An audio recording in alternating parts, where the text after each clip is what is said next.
Alors, mes amis, le premier texte va nous parler, entre autres, de notre expérience en regard de la prière. Et on se retrouve avec le peuple d'Israël qui marche à travers le désert. Alors, vous comprenez que le désert, ce n'est pas froid. Et quand tu marches, tu es sous un soleil de plomb et tu t'affaiblis. Hein? Et les Amalécites survinrent et attaquèrent Israël à Réphidim. Et là, Moïse va dire à Josué, choisis des hommes et va combattre les Amalécites. Mais ils sont pas mal plus nombreux que les combattants d'Israël. Et il lui dit, moi, je vais me tenir sur la montagne et le bâton de Dieu à la main. Et Josué fait ce que Moïse lui a dit. Alors, parfois, les combats sont comme, je dirais, incroyables parce qu'on est très affaibli et on est devant des forces qu'on ne voit pas du tout comment on va pouvoir les vaincre. Et Moïse propose une présence qu'il va tenir devant Dieu et une prière qui va soutenir les combattants. Et on nous dit, quand Moïse tenait la main levée, Israël était le plus fort. Et quand il baissait les bras, c'est les Amalécites qui étaient le plus forts. Alors, ce texte-là, dans le fond, veut nous signifier quelque chose qui est une belle expérience de ce peuple. C'est celui qui rapporte les combats, c'est pas nous. C'est pas avec nos forces. C'est avec la force de Dieu.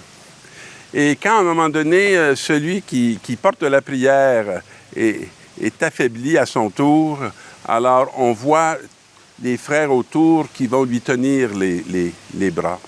Est-ce que notre prière est capable de soutenir la prière de l'Église?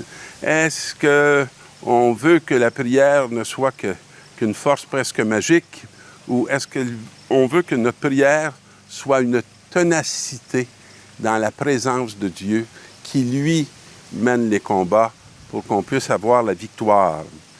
Et on nous dit que ainsi les mains de Moïse demeurèrent levées jusqu'au coucher du soleil, et Josué triompha des Amalécites au tranchant de l'épée.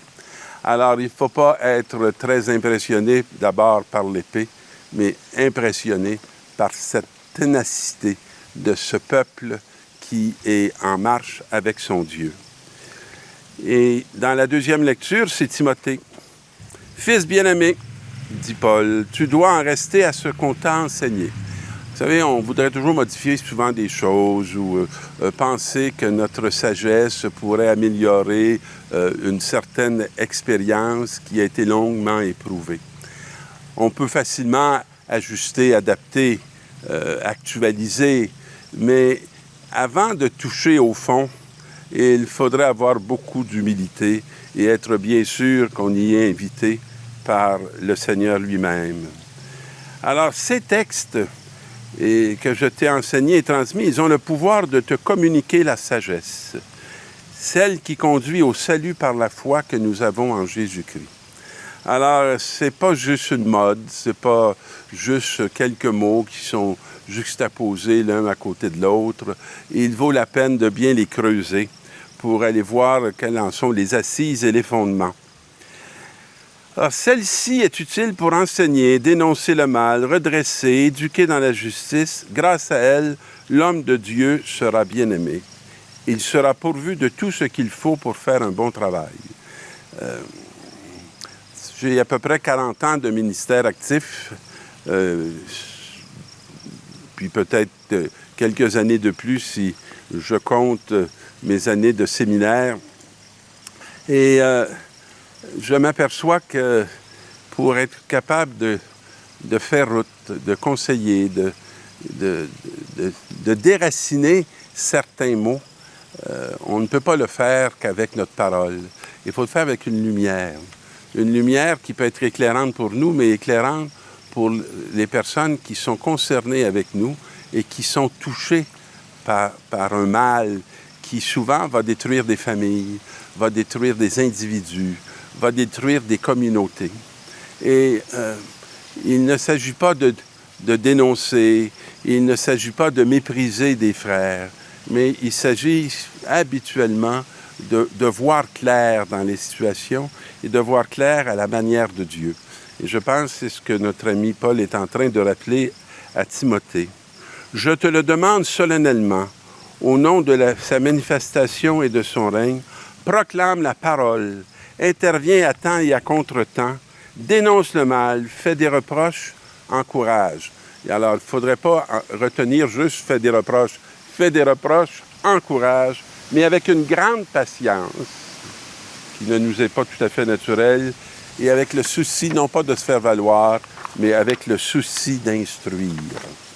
Et l'Évangile va nous parler d'un juge qui jugeait dans une ville et qui se moquait des hommes. Alors, dans le fond, il n'était pas du tout au service de ce peuple. Et il y avait une veuve dans cette même ville qui venait lui demander « Rends-moi justice contre mon adversaire ». Et longtemps, il refusa parce qu'il ne voulait pas se fatiguer, puis il n'était pas plus préoccupé que ça par cette dame qui venait constamment attendre de lui que justice se fasse. Et il se dit en lui-même, « Je ne respecte pas Dieu et je me moque des hommes, mais cette femme commence à m'ennuyer. Alors pour retrouver sa tranquillité, je vais lui rendre justice pour qu'elle ne vienne plus sans cesse me casser la tête. » Alors, le Seigneur, dans cette parole, nous dit que notre prière, il est bon que nous la faisions avec autant de détermination que cette veuve et que nous nous tournions vers le Seigneur autant de fois que cette veuve a pu se tourner vers ce juge qui ne voulait rien savoir d'elle. Alors que nous, notre Dieu, notre Père, veut beaucoup savoir de nous et que s'il semble tarder à nous répondre, ce n'est pas qu'il ne se soucie pas de ce que nous sommes, mais qu'il est en train de faire route avec nous pour que nous arrivions à cette justice que nous attendons et qu'il veut aussi pour chacun de nous. Je vous le déclare, sans tarder, il leur fera justice. Et pour nous, Dieu a comme justice Jésus-Christ. Il fait le don et il livre son Fils pour que nous puissions être libérés de cette mort qui nous menace et qu'il veut qu'il soit vaincu pour que nous puissions connaître la joie de la vie éternelle. Alors, mes amis, bonne ténacité et tenez-vous constamment dans la prière. Il nous écoute